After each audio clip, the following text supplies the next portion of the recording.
बोले कि पूरा इंडिया घुमाएंगे, समझे? पैसा तुम्हारे पापा देंगे का? पहले बोले कि पूरा इंडिया घुमाएंगे, अब काहे कहते हैं साथ नहीं जाएंगे? हाँ बोलो बोलो ना।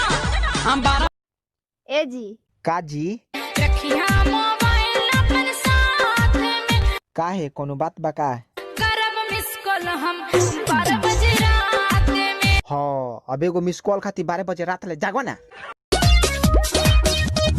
कवर हटा के तार न छुआ, लागी झटका जोड़ के तनी ऊपर से तोड़ के खाला होठ लाली में।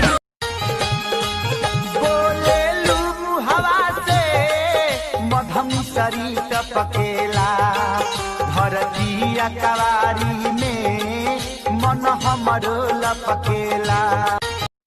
अगल बगल कोई है क्या? नहीं बिजी तो नहीं हो?